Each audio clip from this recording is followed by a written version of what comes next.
Jacob. Welcome to the show, gents. I'm going to go to Henry first. Another defeat, another poor performance. Talk to me, mate. Well, everything I said has come true, isn't it? Too much of a high intensity. Now we've got injuries. We're not scoring goals. I'm going to be brutally honest. 1-0 is very generous on our part.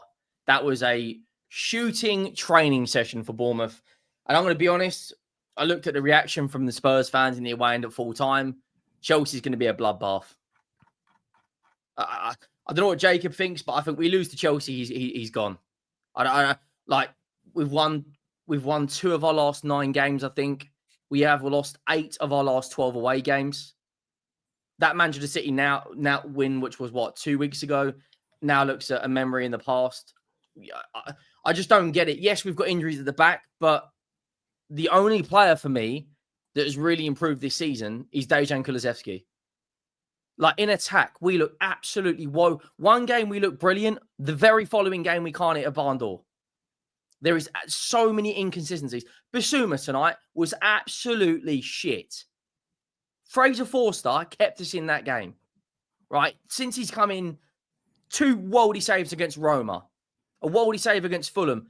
I think they had 6 shots on target tonight. Bournemouth. It's not good enough. Bournemouth had 21 shots and we had 12. Fulham had more shots than us. Like, all jokes aside now, how much longer does this continue for?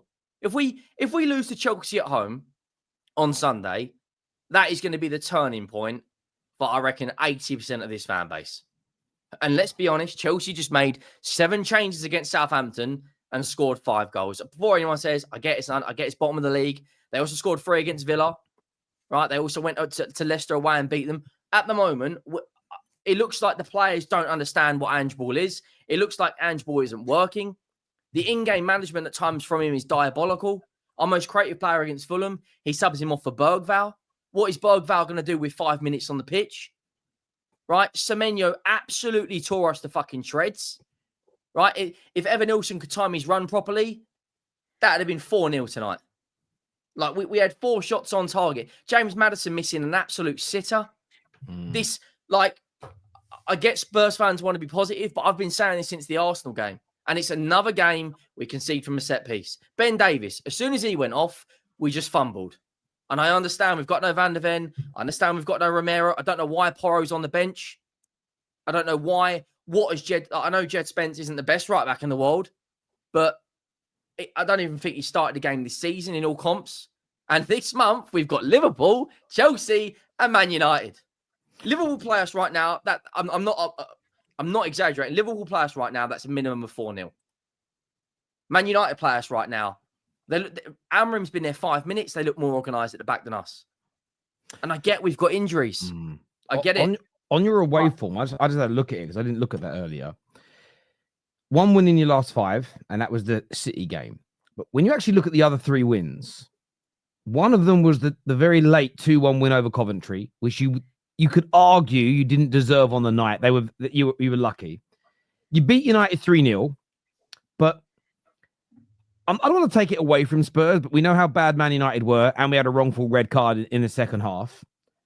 You then had the other one was the 2-1 win away against that Ferran, that Wi-Fi password in Hungary. Yeah, them. And then since then, lost to Brighton after leading 2-0, lost to Palace, lost to Galatasaray, and then you lost tonight. And then your next away games, away to Rangers, as an example, it's really poor away from home. So yes, there's some victories in there. But when you look at the performances, there haven't really been very many good performances away from home this year. It's not just away from home. We haven't played well in 2 halves of football this season.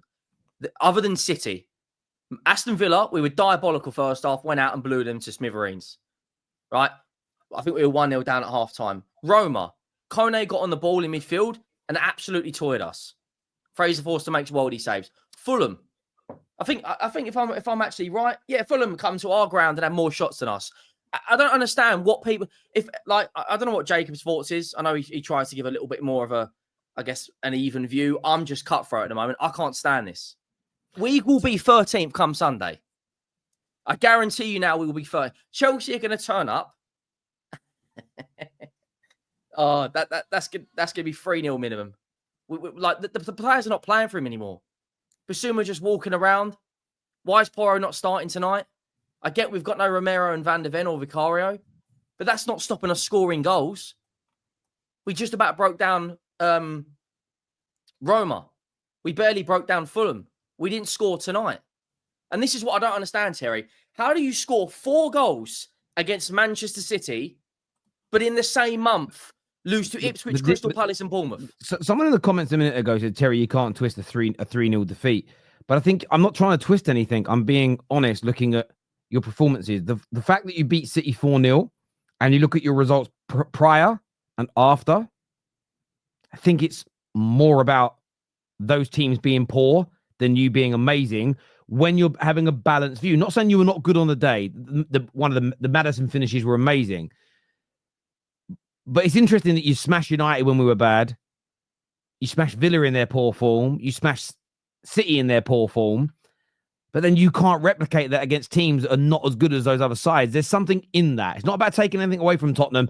I think there's a conversation to be had. Jacob, another disappointing night for you. Are you losing patience with Ange and these players? Where's your head at after tonight?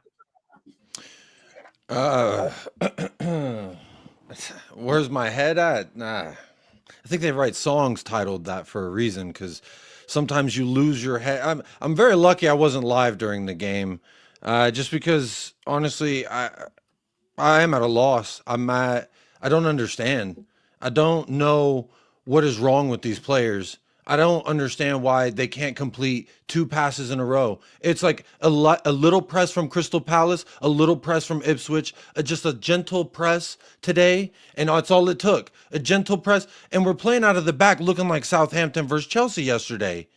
I'm genuinely serious. Like, it's one thing, to say injuries, to say this, that. Like, I love any type of way that you can spin it to where I try to not be in as bad of a mood as possible. But however, I don't even know the words that I have to say. I don't have any patience for these players anymore. Heung-min Son, for me, he's a lot of the reason why I love the club as much as I do. I'll put it that way.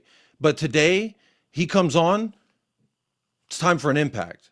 Because I always, in these moments, these kind of games, like Crystal Palace, the second half versus Brighton, Ipswich, I look at the senior players who are supposed to be my Mo Salah and Virgil van Dijk, Romero and Son. Romero's not there today. What did Son do? When Son and Romero have been there, what have they done? When Romero's been the captain, what has he done? So it's been a continual disappointment through a lot of different areas of the season. But for me, it's never been Ange Postecoglou has been my disappointment. I'm losing patience in the whole sense of Henry said something about if we lose to Chelsea, you could see him sacked. I could see it tonight. I could see it then too. But I think to predict any kind of Spurs result is kind of crazy at this point, because we really don't know what we're going to see on any given day. And it could be... And Jacob, sorry to cut you off. We've got one senior centre-back now, because Davis probably is going to miss that game. So Jacob, who do you play next to Dragusin? Chelsea are going to be looking at that. Well, the club, you know who else they've bought of centre-back? The club has bought Ashley Phillips. You know where he is? Yeah, we sent him out alone.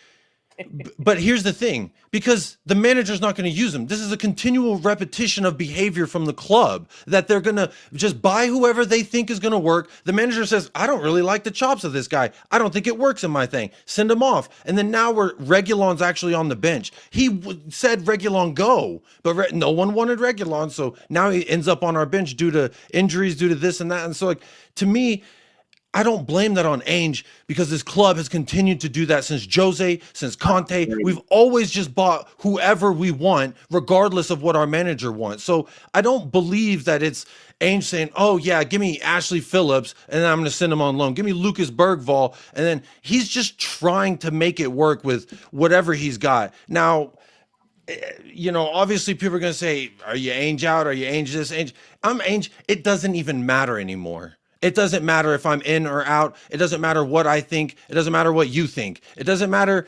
The results are what matter. And when you're continually not getting them, then that's going to speak for itself. So Listen, I hear you on the Ange in and out thing, because if you just look at the plethora of managers you've had, Poch until this point, it's not really improved you at any point. So the idea of, I've said this about Man United many times, I'm keeping the energy. This isn't about your club just changing manager. Changing manager or changing head coach by itself is not going to fix Tottenham. Tottenham fans, like a lot of the Man United fan base, have got to get it through their skulls that it's how your club is run and operates day to day that needs to be addressed, more so because you have had some very good, right through to damn right, world-class coaches in that time period. And the same thing, even look at Nuno. I know he wasn't who you all wanted, and I know he wasn't great, but look what he's doing at Forest with less money, less of a squad in comparison to what he was doing at Tottenham. There's something rotten about your club, and I don't mean that as a dig. I'm speaking about it from a perspective of someone who's got as bad, if not worse, owners than yourselves. Deji,